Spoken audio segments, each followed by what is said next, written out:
A human adopted the abandoned predator cub. The Empire still whispers about it. The veiled gate station hung in space like a rusted crown. Hundreds of ships came and went each day, carrying cargo, passengers, and secrets across the galaxy. Taemin's ship was one of the smallest. The wandering star had seen better decades. Its hull was patched with mismatched metal plates, and the engines made sounds that would worry any reasonable pilot. But Taemin was not worried. He had flown this ship for 12 years, and he knew every rattle and groan. He docked at Platform 17, the cheapest berth on the station. The docking fee still hurt his credit account, but the main engine needed parts. Without repairs, he would be stranded. Taemin grabbed his worn jacket and stepped into the station's artificial gravity. The air smelled like oil, recycled oxygen, and too many species living too close together. The repair shops near the main docks charged triple rates. Everyone knew this, but most paid anyway. Taemin was not most people. He had learned long ago that if you went deep enough into any station, you could find what you needed for half the price, sometimes less. The lower maintenance tunnels were where the real economy lived. He walked past the bright market levels where alien merchants sold everything from fruit to forbidden technology. He passed the residential rings where families lived in tiny apartments stacked like boxes. He kept going down, taking lifts that groaned and flickered, until he reached level 93. Down here, the lights were dim. The walls showed their age. Few people came this deep unless they had to. Taemin moved through the narrow corridors with practiced ease. He knew a parts dealer named Quan who operated from a storage bay down here. Quan was honest enough, and his prices were fair. The corridor branched left and right. Taemin went left, following the painted symbols on the walls that served as an unofficial map. Then he heard it, a sound that did not belong. It was faint, almost lost in the hum of the station's life support systems. A hiss, then a whimper. Taemin stopped walking. He listened. There it was again, coming from a maintenance shaft to his right. Common sense told him to keep walking. Strange sounds in dark places usually meant trouble, but Taemin had never been good at following common sense. He approached the shaft entrance. The metal grate had been torn open, bent outward as if something large had forced its way through, or something desperate had crawled inside to hide. Taemin pulled his pocket light and shone it into the shaft. The beam cut through the darkness. At first, he saw nothing but pipes and cable bundles. Then something moved. Two eyes caught the light and reflected it back, glowing amber in the darkness. Then two more eyes appeared. Then two more. 6 eyes total, arranged in 2 rows on a face that was definitely not human. Taemin's breath caught in his throat. He knew what he was looking at. Every spacer in the galaxy knew about the Valthari. They were legends and nightmares rolled into one. 9 feet tall when fully grown, stronger than 3 humans combined, claws that could tear through battle armor. They served as enforcers for the Teruvian Empire, and where they went, death usually followed. But this was not a full-grown Valthari. This was a cub, barely the size of a house cat. Its scales were black as space, but there was something wrong with its coloring. One of its eyes was paler than the others, almost white. The cub was pressed against the back of the shaft, trembling. A thin line of dark blood ran from a cut on its leg. The cub hissed at Taemin. It was trying to sound dangerous, but it came out as a weak, frightened sound. Taemin lowered his light slightly so it would not shine directly in those 6 eyes. He had seen many things in his years of hauling cargo across space. He had seen cruelty and kindness, beauty and horror. But he had never seen something so fierce trying so hard to appear strong while being so obviously terrified. Taemin sat down slowly, making himself smaller and less threatening. He spoke quietly in Korean, knowing the cub would not understand the words, but might understand the tone. "It's okay. I'm not going to hurt you." The cub watched him with all 6 eyes. It did not hiss again. Taemin noticed how thin it was. He could see the shape of its ribs under the scales. This creature was starving. How long had it been hiding down here? Taemin pulled out his communicator and accessed the station's security network. It was not hard if you knew the right back doors. Quan had taught him years ago. He searched the footage from this level going back 3 days. There, he found it. A Valthari adult, massive and imposing, walking through these very corridors. She carried a bundle. She stopped at this exact maintenance shaft. She placed the bundle inside. Then she left, walking away without looking back. Taemin enhanced the footage of the bundle. It was the cub. He could see the pale eye clearly in the security camera's view. He searched the station records for any information about Valthari customs. What he found made his jaw tighten with anger. The pale eye was called the pale mark. It was a genetic mutation, rare but not unheard of. In Valthari culture, cubs born with this mark were considered cursed. They were seen as weak, unworthy of the warrior caste. The punishment for keeping such a cub was death. Even the mother who gave birth to it could not protect it. The law was absolute. So mothers did what they had to do. They abandoned these cubs in places where they would die quietly, out of sight. This cub had been left here to starve or be killed by station predators. Its own mother had walked away. Taemin felt sick. He looked back at the small creature pressed against the back of the shaft. It was still watching him, still trying to decide if he was another threat in a life that had apparently been nothing but threats. Taemin made a decision that he knew was stupid. He knew it would complicate his life in ways he could not predict. The Teruvian Empire did not tolerate interference with Valthari matters. Harboring one of their cubs, especially a marked one, could mean execution. Or worse. But Taemin had been a cargo hauler for 12 years specifically because he did not like following rules that made no sense. And leaving a starving, injured child to die alone in the dark made no sense to him. Human or alien, it did not matter. This was wrong. He reached into his jacket and pulled out a ration bar. It was his lunch, but he could skip lunch. He broke off a piece and tossed it gently toward the cub. It landed a few feet away from the small creature. The cub flinched at the movement but did not retreat further. It looked at the food. Its nostrils flared, smelling it. Hunger won over fear. The cub crept forward slowly, keeping its eyes on Taemin. It grabbed the piece of ration bar with surprising speed and retreated back to its corner. It ate desperately, almost choking in its hurry. Taemin tossed another piece, then another. Each time, the cub came a little closer. By the 5th piece, it was only an arm's length away. Taemin could see it clearly now. Despite the fear and starvation, there was intelligence in those 6 eyes. This creature was not just an animal. It was thinking, evaluating, making decisions. Taemin spoke quietly. "I'm going to call you Hyun. Do you like that name?" The cub tilted its head, processing the sounds. "Come on, Hyun. Let's get you out of here before someone else finds you." He held out his hand slowly. The cub sniffed it carefully. Then, so gently that Taemin barely felt it, the cub touched its nose to his palm. Taemin carefully picked up the small creature. It was heavier than it looked, all muscle and bone under those scales.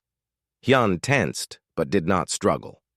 Taemin tucked the cub inside his jacket, making sure its head was covered. He could feel its rapid heartbeat against his chest. He walked back through the maintenance tunnels, moving quickly but not running. Running attracted attention. He reached his ship without incident and sealed the airlock behind him. Only then did he let out the breath he had been holding. He set Hyun down gently on the floor of his small cargo bay. The cub looked around at its new surroundings with wide eyes. Taemin brought water and more food. He cleaned the cut on Hyun's leg with medical supplies. The cub let him work, seeming to understand he was helping. Taemin's ship computer, which he had named Hana, beeped softly. "Captain, I am detecting an unauthorized life form aboard." "I know, Hana. Update your records. We have a new passenger." "Captain, I must inform you that harboring a Valthari cub is classified as a Class 1 violation by Teruvian law. The penalty is—" "I know what the penalty is, Hana. Log it anyway." There was a pause. If computers could sound disapproving, Hana managed it. "Logged. I hope you know what you're doing." Tae-min looked at Hyun, who was already falling asleep in the corner, finally safe and fed. "I don't," Tae-min admitted quietly. But I couldn't leave him there. Somewhere on the station, security cameras had caught glimpses of movement. Somewhere in the Empire's vast network, an alert was being flagged. Somewhere, people who cared about rules and order and the way things had always been were starting to pay attention. But for now, in the small cargo bay of the Wandering Star, a human and a Valthari cub rested together. And the galaxy would never be quite the same. A human adopted the abandoned predator cub.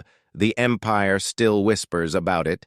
6 months had changed everything. Tae-min watched as Hyun carefully adjusted the power coupling on the ship's secondary engine. The Valthari's claws, which could tear through metal, worked with surprising gentleness on the delicate components. Hyun had grown fast. He was now the size of a large dog, his black scales gleaming under the cargo bay lights. That pale eye still marked him as different, but to Tae-min, it just made him unique. They had been moving constantly. Tae-min never stayed at any station longer than necessary. He took jobs that kept them away from major trade routes, small deliveries between frontier colonies, medicine runs to mining outposts, anything that paid enough to keep the ship running and them fed. It was not the life he had planned, but it was the life he had chosen when he picked up a starving cub from a dark maintenance shaft. Hyun made a clicking sound and pointed at the coupling. Tae-min came over to look. "What is it?" "Buddy?" Hyun pointed again, more insistently. Tae-min saw the problem immediately. One of the connection pins was bent. They had missed it during the last inspection. If it had broken during flight, they could have lost the entire secondary system. "Good catch," Tae-min said, ruffling the scales on Hyun's head. The Valthari made a sound that might have been pleasure. Over the months, they had developed their own language. Hyun could not speak human words, but he understood them. He responded with a complex system of sounds, gestures, and body language. Tae-min had learned to read them all. The ship's computer chimed. "Captain, we are approaching Outpost Kella. Estimated arrival in 2 hours." "Thanks, Hana." Tae-min straightened up. "Hyun, time for hide and seek." Hyun's ears flattened. He did not like hiding. But he understood why it was necessary. He moved to the hidden compartment Tae-min had built behind the cargo containers. It was larger now than the original version. Hyun needed more space as he grew. The Valthari climbed in and settled down. Tae-min made sure the air vents were clear and the internal light was working. "I'll make this quick. Just a fuel stop. 2 hours maximum." Hyun chirped acknowledgement. The sound was almost sad. Tae-min hated this part. Hated making his friend hide like something shameful. But the alternative was worse. If the wrong people saw Hyun, they would both die. Or worse, they would take Hyun away. Tae-min would not let that happen. He sealed the compartment and arranged cargo containers in front of it. From the outside, it looked like a normal cargo bay. He had practiced this routine dozens of times. It had to be perfect. Outpost Kella was a small refueling station that orbited a gas giant. Nothing fancy, just pumps and a small market. Tae-min docked smoothly and headed out to pay for fuel. The station master was a Dravathi, a species that looked like walking trees. Her name was impossible for Tae-min to pronounce, so everyone just called her Boss. "Tae-min," Boss said in her creaking voice. "Haven't seen you in months. Thought maybe you finally retired." "Not yet. Still got debts to pay? He handed over his credit chip. Boss processed the payment and then looked at him with her cluster of eyes. You hearing the rumors? Taemin's stomach tightened, but he kept his face neutral. What rumors? Someone says a human is traveling with a Valthari, not as a prisoner, as a companion. Boss made a sound like wind through branches. It was Dravathi laughter. Crazy, right? Everyone knows Valthari can't be tamed. They're pure predators. The Empire uses them because they're loyal to nothing but the hunt. Sounds like Spacer Stories to me, Taemin said carefully. You know how rumors get started. Probably right. Boss handed back his credit chip. Still, the Empire is looking. Offering good money for information. You see anything strange out there? Might be worth reporting. I'll keep my eyes open. Taemin left quickly, his heart pounding. The rumors were spreading. He had been so careful, but somehow word was getting out. He needed to be more cautious. Back on the Wandering Star, he released Hyun from the compartment. The Valthari emerged and immediately pressed against Taemin's side. He had sensed his friend's worry. Taemin sat down on the cargo bay floor, and Hyun settled next to him, head resting on Taemin's lap. We need to be more careful, Taemin said quietly. People are talking. I don't know how they found out, but they did. Hyun made a low rumbling sound. It was his worried sound. Taemin stroked the scales on his head. Don't worry. I'm not going to let anything happen to you. We just need to be smart. He spent the next hour reviewing their options. They could not keep running forever. Fuel and supplies cost money. Money meant jobs. Jobs meant contact with other people, and people meant risk. He was caught in an impossible situation with no good solutions. The next job took them to a small colony world called Broken Ridge. It was a mining colony, barely profitable, populated by people who had nowhere else to go. Taemin was delivering medical supplies. The colony could not afford official shipping rates, so they hired independents like him. He left Hyun on the ship and made the delivery. The colony administrator was grateful, almost desperate. Thank you. We've had 3 cases of red fever this month.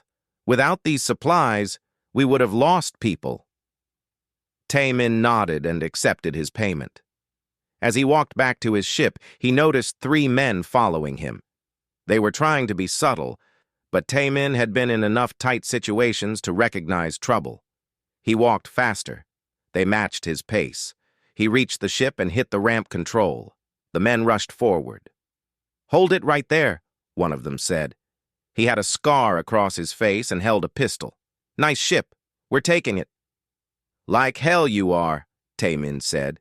He had his own weapon, but 3 against 1 was bad odds. Scarface laughed.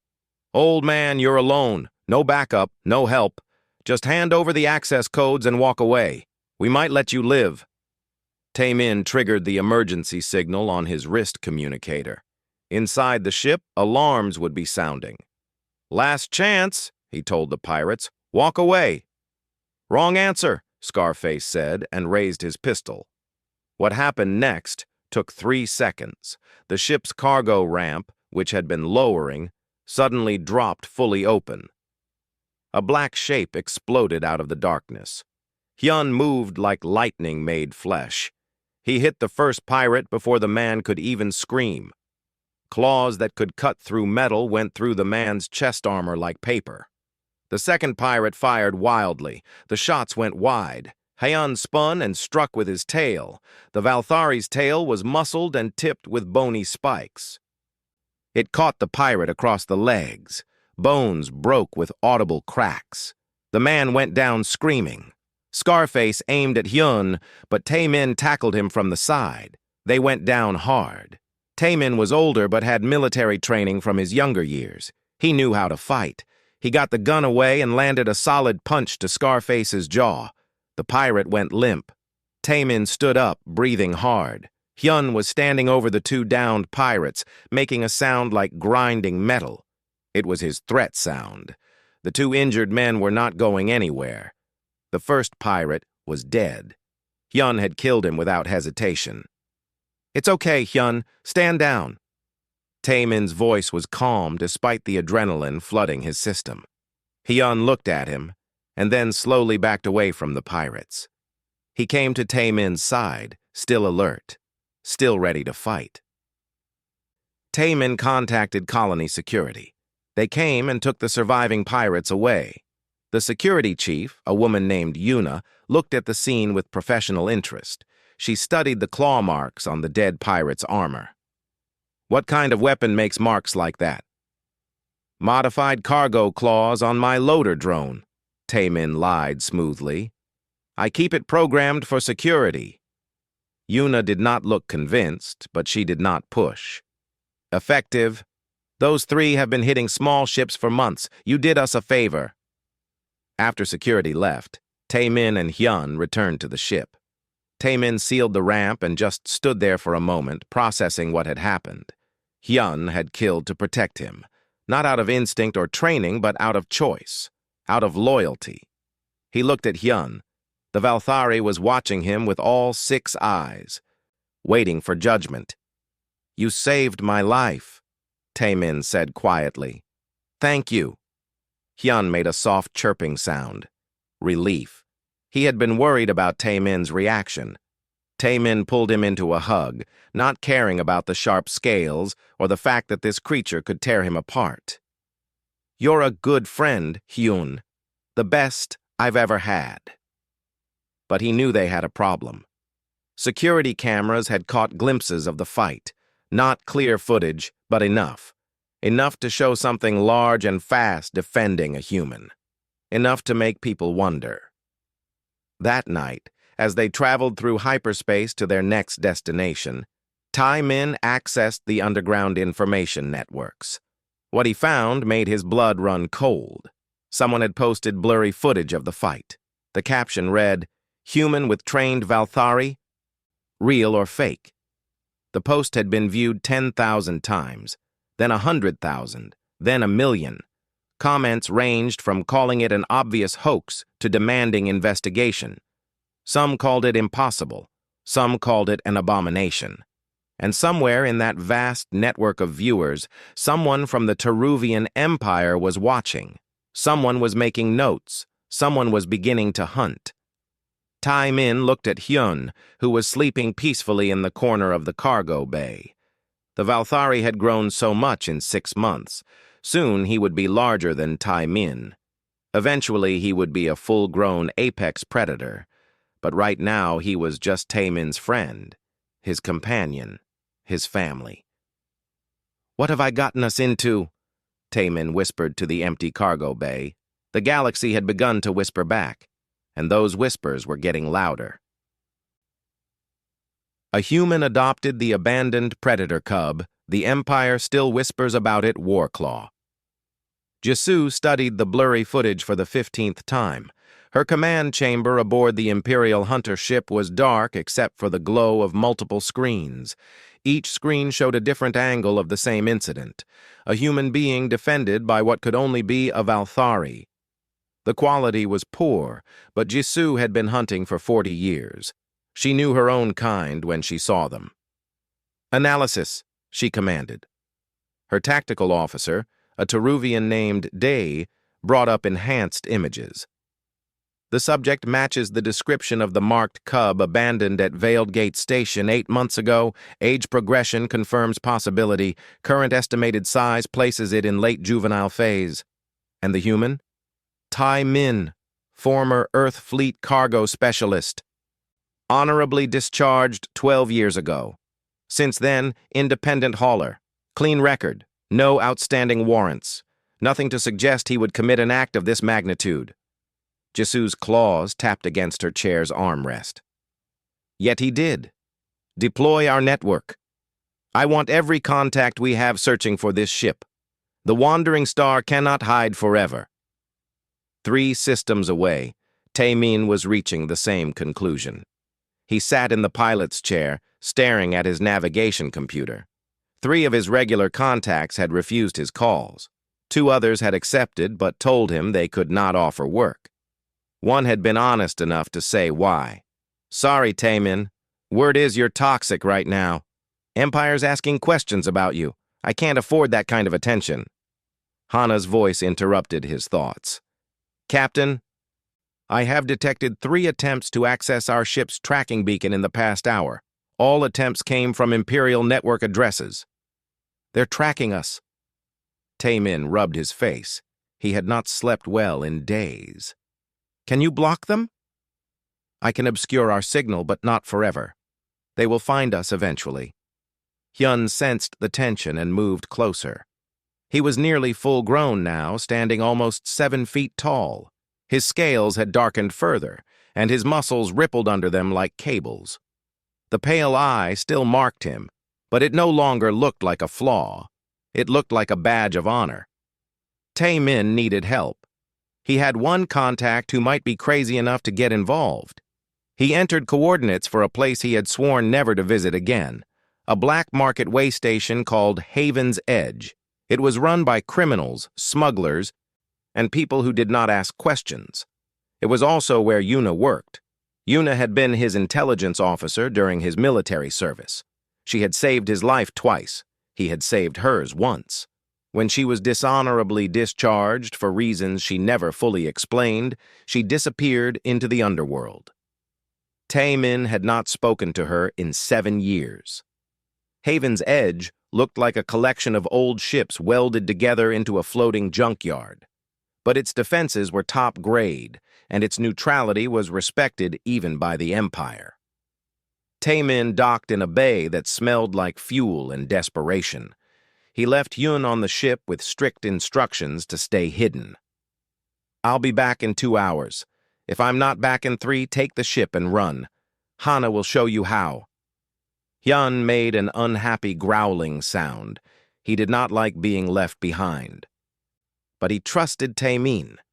He watched through the cargo bay camera as his human walked into the station. Taemin found Yuna in a bar that served drinks to 15 different species. She was sitting in a corner booth, her gray hair tied back, her eyes as sharp as ever. She saw him coming and did not look surprised.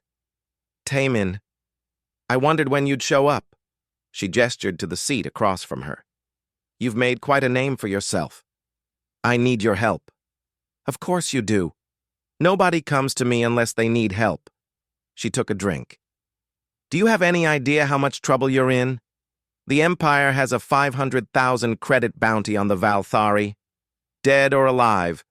They're offering 100,000 for you. Dead preferred."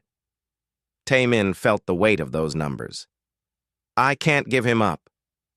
"Him?" Yuna smiled slightly. "You've named it, bonded with it. Stars above, Taemin. You've done something impossible. You know that, right? Valthari don't bond with other species. It's not in their nature. Hyun's different." "Hyun. That's his name?" Yuna finished her drink. "I want to meet him." They returned to the Wandering Star together. Taemin opened the cargo bay. Hyun emerged from his hiding spot, immediately alert and defensive. He saw the stranger with Taemin and moved between them, protective. Yuna stopped walking. She stared at Hyun with professional assessment. "Blessed void. It's real. You actually did it." "Hyun, this is Yuna. She's a friend. It's okay." Taemin put his hand on Hyun's shoulder. The Valthari relaxed slightly but kept watching Yuna. Yuna approached slowly, hands visible and empty. "Hello, Hyun. I'm not going to hurt you." "Or your human." She looked at Taemin. "He's magnificent and completely devoted to you. I can see it in how he watches you, how he positions himself to protect you. This shouldn't be possible, but it is possible. And now the Empire wants to kill us for it." Yuna nodded slowly. "They want to kill you because you've proven something they can't allow to be true. If a human can bond with a Valthari, their most feared weapon isn't invincible. It means the Empire's power is based on a lie. They'll do anything to silence you. So what do I do?" Yuna pulled out a data chip. I'm giving you coordinates to a hidden facility on an ice moon called Frost Station. It's abandoned, but the life support still works. You can hide there while I work on getting you false identities and a new ship. But Taemin, you need to understand something. They're sending Warclaw Jisoo after you. She's the best hunter the Empire has. If she finds you, you won't escape. Then I won't let her find us. They left Haven's Edge an hour later. Taemin programmed the coordinates Yuna gave him and jumped to hyperspace. The journey would take 3 days. 3 days to prepare. 3 days to figure out how to survive what was coming. Jisoo found their trail on the 2nd day. One of her informants had spotted the wandering star at Haven's Edge. From there, it was just a matter of analyzing possible destinations. The ice moon made sense. Remote, forgotten, defensible. She assembled her team and set course. Frost Station was exactly as Yuna had described. Ancient, frozen, barely functional. Taemin and Hyun set up camp in the central habitat module. The heating worked. The air was breathable. It would do. On the 3rd night, Hyun suddenly went alert. His ears swept forward. He made a warning sound. Taemin grabbed his weapon. What is it? Hyun pointed at the entrance. He had heard something. Something moving outside in the frozen darkness. Taemin checked the external sensors. 3 heat signatures approaching, walking calmly, confidently, not trying to hide. The door to the habitat exploded inward. 3 Valthari warriors entered. They were massive, fully armored, carrying weapons that could level buildings, and leading them was Jisoo. She was larger than the others, her scales scarred from decades of combat. She looked at Hyun with an expression Taemin could not read. Then she looked at Taemin. You are the human who has corrupted one of our young. I saved him. His own people left him to die. He was marked. The marked are flawed. They weaken the species. He's not flawed. He's perfect. Jisoo's claws extended. You will surrender the cub and submit to judgment, or you will die. Those are your only options. Taemin raised his weapon. There's a 3rd option. What followed was chaos. Jisoo's warriors opened fire. Taemin dove for cover. Hyun launched himself at the nearest warrior with a roar that shook the habitat. He was smaller, younger, less experienced. But he fought with fury born of protection. Taemin fired at the 2nd warrior. His shots were precise, hitting weak points in the armor. Military training never quite left you. The warrior went down, but the 3rd warrior was on him before he could reload. A massive claw swung toward his head. Hyun intercepted. He took the blow meant for Taemin, his scales deflecting most of the damage. Then he countered with a strike that would have killed a human. The warrior stumbled back. Jisoo watched all of this while fighting Taemin. She was testing him, he realized, seeing what he was capable of. You fight well for a human, she said, but you cannot win. I don't need to win. I just need to protect him. Why? The question seemed genuinely curious. He is not your species, not your pack. Why would you die for him? Because he's my family. The concept seemed to stop Jisoo mid-strike. Family, cross-species family. It violated everything she knew about the natural order. She looked at Hyun, who was standing over the injured Taemin, refusing to move despite his own wounds, protecting the human who had protected him. Before Jisoo could respond, an alarm blared through the facility. An emergency signal. Imperial ships detected nearby. Yuna's voice crackled over Taemin's communicator. Get out of there. I triggered a false alert, but you've got maybe 5 minutes before my deception falls apart. Jisoo's tactical sense overcame her curiosity. She signaled her warriors to retreat. But before leaving, she looked at Taemin one last time. This is not finished, but I need to understand what I saw here today. You should have died. By all logic and nature, you should be dead. But he saved you. Just like I saved him. Jisoo left without another word. Tae-min and Hyun limped back to the Wandering Star. They jumped to hyperspace, barely ahead of the arriving Imperial fleet. Only later did Tae-min realize something strange. Jisoo had let them escape. She could have killed them. Should have killed them. But she hadn't. The hunt was not over. But something had changed in how the hunter viewed her prey. A human adopted the abandoned predator cub. The Empire still whispers about it. Haywon Station appeared on the view screen like a promise of safety. It was a human colony built around an old mining facility on the edge of known space. Not wealthy, not powerful, but independent. The kind of place where people minded their own business and protected their own. Tae-min had served with the station's governor during his military days. Minho had been a good officer and a better friend. The Wandering Star was barely holding together. The fight at Frost Station had damaged critical systems. Tae-min had pushed the engines beyond safe limits to escape the Imperial fleet.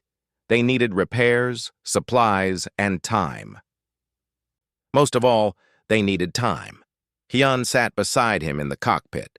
The Valthari was fully grown now, 8 feet of muscle and scale. But his wounds from the fight were still healing. Valthari healed fast, but even they had limits. Tae-min had his own share of bruises and cuts. They were a matching pair of exhausted survivors. Haywon Station, this is the Wandering Star requesting docking clearance. Authorization code Tae-min 774. There was a pause. Then a familiar voice came over the radio. Tae-min? Is that really you? Stars above, man? I thought you were dead. Not yet, Minho, but I need help. Can I dock? Another pause. Longer this time. Minho was thinking. Finally, Bay 12. Come in quiet.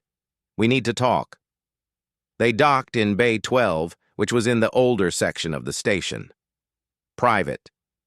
Away from main traffic. Minho was waiting at the airlock. He looked older than Tae-min remembered. More gray hair, more lines on his face. The weight of being responsible for 5,000 lives did that to a person. Minho embraced Tae-min like a brother. Then he stepped back and looked at the ship. The rumors are true, then. You really do have a Valthari with you. His name is Hyun. He's family. Family. Minho laughed, but it was not unkind. You always were crazy, Tae-min. Open the cargo bay. I want to meet him. Tae-min signaled Hyun to come out. The Valthari emerged slowly, cautious in this new place. He stayed close to Tae-min, watching Minho with all 6 eyes. Minho, to his credit, did not flinch. He studied Hyun with the same careful assessment he had once used on the battlefield. Impressive. And that eye.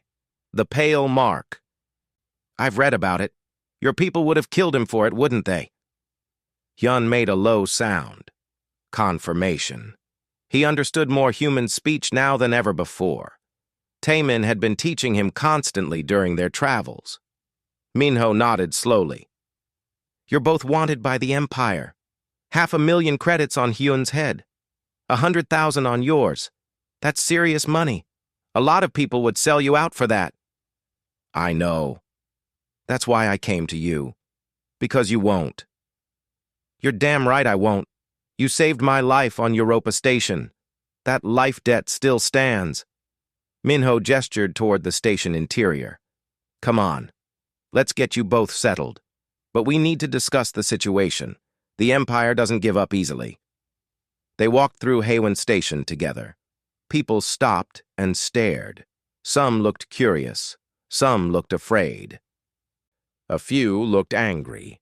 Tae-min could not blame them. Valthari were feared across the galaxy. Seeing one walking freely through a civilian station was wrong in a way that touched something primal. Minho had prepared quarters for them in the residential section. Not fancy, but private. 2 rooms connected by a common area. Windows that looked out at the stars. It's yours as long as you need it, Minho said. But Tae-min, you need to understand. People are scared. They've heard stories about Valthari, about what they can do. Hyun isn't like other Valthari. Then show them that. Let them see him. Let them understand. Fear comes from not knowing. Give them knowledge. It started small. Tae-min took Hyun to the station's marketplace. People kept their distance at first. Mothers pulled their children closer. Merchants stopped their conversations. But Hyun did not act threatening. He walked calmly beside Tae-min. He looked at the stalls with obvious curiosity. When a child dropped a toy near him, he carefully picked it up and handed it back. The gesture was gentle, deliberate. The child's mother had been ready to scream. Instead, she watched in shock as her daughter thanked the massive predator. "You're welcome," Tae-min said for Hyun, who made a soft, chirping sound. Word spread fast on a small station. By the next day, people were less afraid. By the end of the week, they were curious. A mechanic named Yoonji approached Tae-min in the market. She was a xenobiologist by training, working maintenance to pay off research debts. "I've been studying Hyun," she admitted. "Just observing from a distance. I hope that's okay. But what I'm seeing is impossible according to everything we know about Valthari neurology." "What do you mean?" "Valthari brains are hardwired for specific behaviors. Hunting, pack hierarchy, territorial aggression, but Hyun is displaying behaviors that shouldn't be possible. Curiosity about other species, patience, cooperation. It's like his brain has developed new pathways." "Is that bad?" "Bad? It's revolutionary. If environment and companionship can alter Valthari brain development, it means they're not locked into being weapons. They can change, evolve, adapt." Yoonji looked at Hyun with scientific fascination. "Would you let me study him? Properly? With scans and tests? This could change everything we know about his species?" Tae-min looked at Hyun. The Valthari was watching a group of children play with a ball. His tail swished back and forth, a sign of interest. If Hyun agrees, he's not a lab animal. He's a person. They set up a research program in the station's medical bay. Yoonji was careful, respectful. She explained everything to Hyun before doing it. The scans showed exactly what she had theorized. Hyun's brain had developed neural pathways not found in any other Valthari on record. He was literally becoming something new. "This is incredible," Yoonji said, showing Tae-min the results. "His capacity for empathy, for understanding non-predator social structures, for forming bonds outside his species. All of this is new. You didn't just save him, Tae-min. You helped him become something unprecedented." But Yoonji made a mistake. She shared her findings with a colleague at a distant research station. Just preliminary data, she thought. Just to get peer review. Her colleague was impressed enough to publish a summary on the academic networks. Within hours, it had been picked up by news services. Within days, it was everywhere. The galaxy learned that a human had not just tamed a Valthari. He had changed one, made it better, made it more than what nature intended. The implications were staggering. If Valthari could be changed, they could be defeated. Their reputation as unstoppable predators was based on biology. But biology could be altered. The Empire's reaction was immediate and furious. Emergency sessions were called. Military leaders demanded action. The Valthari could not be seen as weak, could not be seen as changeable. Their entire power structure depended on fear. But something else happened that the Empire did not expect. People across the galaxy started questioning. If Valthari could change, what did that mean for other species? What did it mean for the rigid hierarchies the Empire enforced? What did it mean for the natural order that kept some species in power and others in submission? On Haewon Station, Tae-min watched the news feeds with growing concern. "This is bad. We've made ourselves into a symbol." Minho stood beside him. "Symbols are powerful things. Sometimes they're worth dying for. I don't want to die. I want to live quietly with my friend." "Too late for that." Minho pulled up security reports. "I'm getting inquiries from Imperial agents. They're asking questions about our station, about who lives here. They know where you are." Hyun entered the room. He had been helping repair an atmospheric processor on level 6. He was good at it. His claws were precise tools when he wanted them to be. He sensed the tension and moved to Taemin's side. Yoonji burst into the room. "We have a problem, a big one. I just received a message from my research contact. She sold our location to the Empire for the bounty money. An Imperial fleet is on its way here." Minho's face hardened. "How long?" 72 hours. Then we have 72 hours to prepare. Minho activated the station-wide communication system. "Attention all residents. This is Governor Minho. We have a situation. An Imperial fleet is approaching with hostile intent. Their target is one of our residents and his companion. They have demanded we surrender both. I'm putting it to a vote. All citizens are to report to the main assembly hall in 1 hour. We'll decide together what we do." Taemin grabbed Minho's arm. "You can't risk the whole station for us. We'll leave." "And go where? They'll hunt you forever. At least here we can make a stand." Minho looked at Hyun. "Besides, I've seen what you two have built here. People like Hyun now. They respect him. Some of them even love him. You've proven something important. That's worth defending." The assembly hall was packed. 5,000 people crammed into a space meant for 3,000. Minho explained the situation clearly and honestly. An Imperial fleet was coming. They wanted Taemin and Hyun. The alternative to surrender was war. A war they would probably lose. "So we vote," Minho said. "All in favor of surrendering Taemin and Hyun to the Empire, raise your hands." Taemin watched, waiting for the inevitable. These people had families, children. They could not be expected to die for strangers. Not a single hand went up. Not one. "All in favor of telling the Empire to go to hell?" 5,000 hands raised as one. The hall erupted in cheers. Taemin felt tears on his face. Hyun made a sound like wonder. These people, these strangers, were willing to fight for them, were willing to die for them. Minho smiled. "Then we prepare for war. We've got 72 hours to turn this station into a fortress. Let's get to work." They prepared. Everyone helped. Workers reinforced the hull. Engineers boosted the defensive systems. Fighters checked weapons they had hoped never to use again. And in the middle of it all, Hyun worked alongside humans, proving every moment that he was one of them.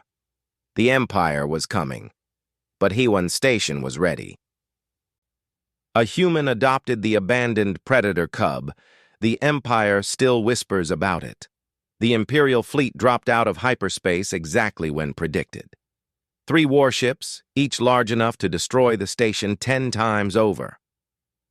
On Haewon's command deck, Minho watched them approach. His defense coordinator stood beside him, running final calculations. "We can hold maybe 20 minutes against those ships," the coordinator said quietly. "After that, it's over." "Then we make those 20 minutes count," Minho replied.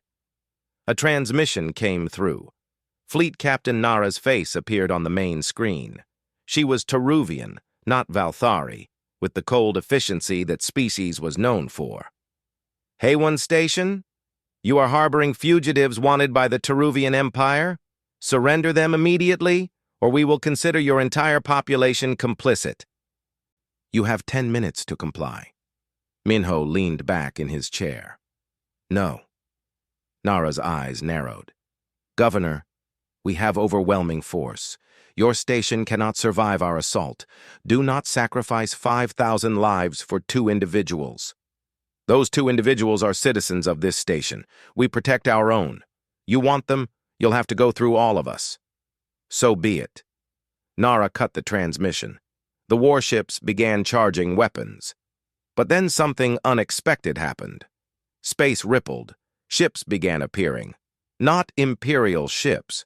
These were a mix of designs from a dozen different species and manufacturers. Smuggler ships, merchant vessels, a few actual warships that looked old but functional, 17 ships in total. Yuna's voice crackled over the communication system. Sorry we're late, Taimin. Had to call in a lot of favors. Hope you don't mind the company. Taimin was in his own ship, docked inside Haywen's Bay. He laughed with relief. Mind? You're the most beautiful thing I've seen in weeks. I'm insulted, Hyun's translator device said. Taemin had finally gotten him a working translator. Hyun's vocabulary was still limited, but he could form basic sentences now. The ragtag fleet positioned itself between Haewon Station and the Imperial warships. They were still vastly outgunned, but the odds had improved from impossible to merely suicidal. Nara stared at her tactical display in disbelief. Who are they? Her second officer asked. Pirates, smugglers, and fools, Nara said. But their positioning is tactical. Someone trained is coordinating them. She opened a channel to the fleet. Unidentified vessels, you are interfering in Imperial business. Stand down immediately, a Karathi captain replied. His species valued honor above all else. We are here because the human Taimin once helped our merchant convoy escape raiders. He expected no payment. We pay our debts. A Dravathi merchant spoke next. Taimin delivered medical supplies to our colony at cost when plague struck. Our children lived because of him. We remember. One by one, each ship explained why they came. Debts, gratitude, respect. Some came simply because they believed what Taimin had done was right.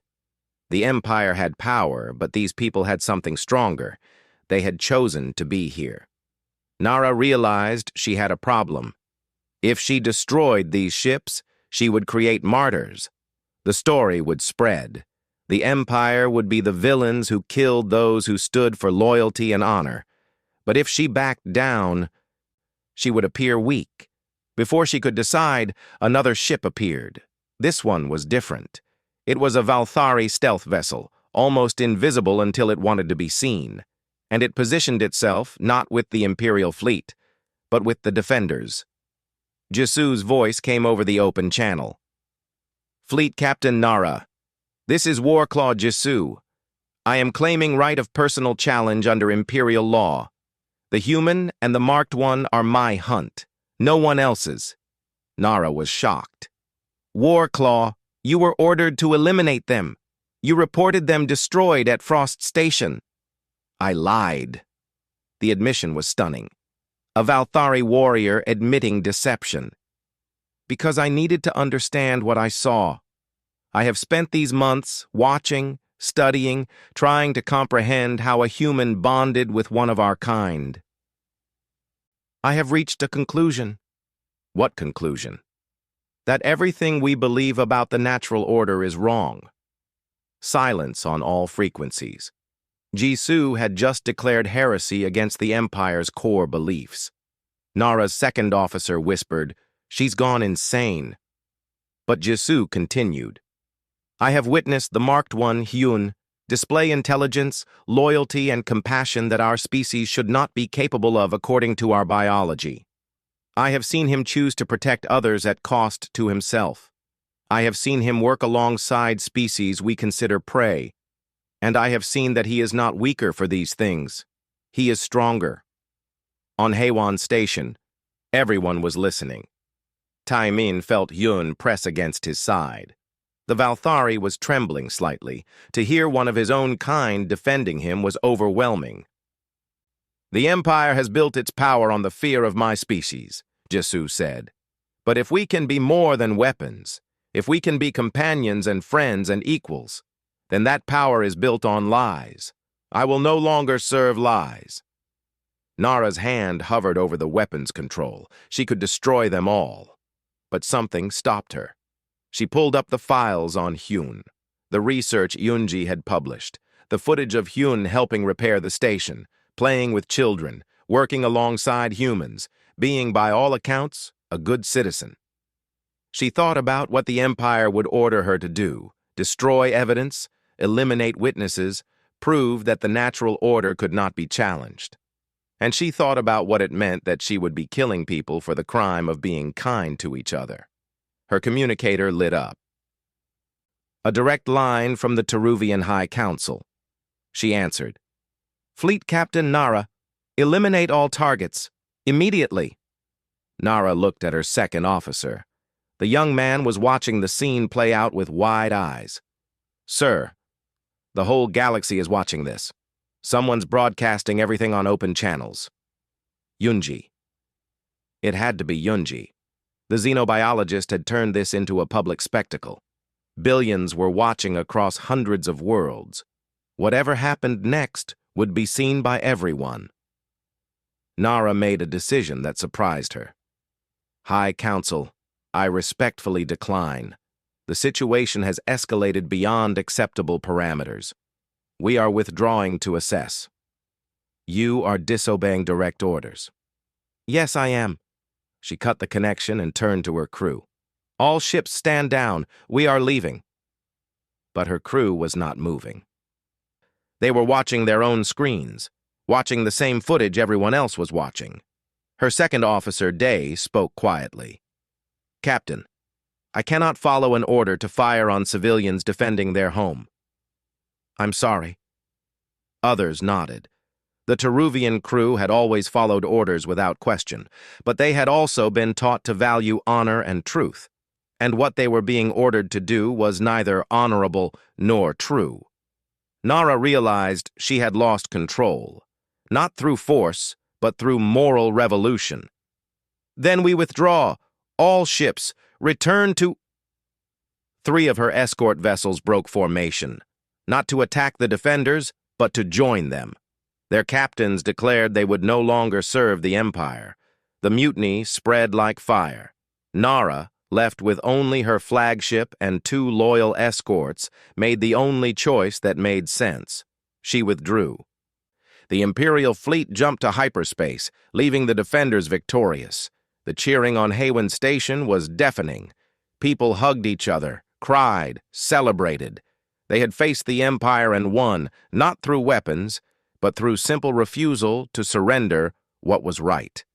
Taemin and Hyun stood together on the observation deck, watching the stars. They had survived. More than survived. They had changed something fundamental. Over the following weeks, the footage from the standoff spread across every inhabited world. It had been viewed 7 billion times, then 10 billion, then 20. The story of a human who adopted an abandoned predator cub became the most famous story in the galaxy. Ships began arriving at Haywin Station, not to attack, but to visit, to see Hyun, to meet Taemin, to understand how this impossible thing had happened. The station's economy boomed. They had to expand to handle the traffic. Other stories began emerging. A human colony that had taken in injured Valthari soldiers and nursed them to health. A Valthari warrior who had protected human children during a pirate raid. Small acts, previously hidden, now celebrated. The Empire tried to suppress the movement. They declared Hyun an aberration, not representative of the species. But it was too late. The doubt had spread. People across the Empire began questioning the natural order they had been taught. If Valthari could change, what else could change? 6 months after the standoff, a small transport ship arrived at Haywin Station. A Valthari matriarch exited carrying a bundle. She approached Taemin without speaking and placed the bundle at his feet. Inside was a cub with the pale mark on both eyes. The matriarch spoke one sentence in broken human language. "Save him too." Then she left. She had broken every law of her people to bring this cub to the human who could give it a better life. Taemin picked up the small, frightened creature. Hyun came over and sniffed the cub curiously. The cub looked at Hyun with all 6 eyes, seeing perhaps the first Valthari who did not see it as defective. "What should we name him?" Taemin asked. Hyun's translator device spoke. "Hope. Name him Hope." It was perfect. Taemin took Hope inside, Hyun following protectively. They had started with one impossible act of compassion. Now they would do it again, and again, until the impossible became normal. Jisoo settled into life on Haywon Station. She trained security forces and struggled with her new reality. Sometimes Hyun would sit with her, two Valthari trying to understand what they had become. They did not always agree, but they learned from each other. Minho expanded the station's capacity. They were no longer just a mining colony, they were becoming a symbol, a place where species could meet as equals, where the old rules did not apply, where a human and a Valthari could be family. Taemin watched Hyun teach Hope how to use tools. The young cub was learning fast, just as Hyun had. He thought about the frightened, starving creature he had found in a dark maintenance shaft. That cub had grown into a person who was changing the galaxy. "You know they still whisper about us," Taemin said to Hyun. "The Empire, the whole galaxy. They whisper about the human who adopted a predator cub." Hyun's translator spoke. "Let them whisper. Whispers become voices. Voices become change. We are the beginning." And he was right. Across the galaxy, in homes and ships and stations, people whispered about Taemin and Hyun. They whispered about what it meant, about what it proved, about what might be possible if they had the courage to try. The Empire had built its power on fear and rigid order. But Taemin had proven something more powerful than any empire. He had proven that compassion could cross species lines. That family was chosen, not assigned. That the natural order was not as fixed as they believed. Years later, historians would mark this as the beginning of the companionship era. The time when different species learned to truly work together, not as masters and servants, but as equals. It started with one human who could not walk past a starving child, even when that child was a member of the galaxy's most feared species. Taemin never saw himself as a hero. He was just a cargo hauler who made a choice. But sometimes, the smallest choices create the largest ripples. His choice to save one life had changed millions of others. The Empire still whispered about it. In fear, in anger, in slowly growing acceptance. Because empires built on lies cannot stand forever against the truth. And the truth was simple. A human had adopted an abandoned predator cub. And in doing so, he had shown the galaxy a better way to be. The legend had only just begun.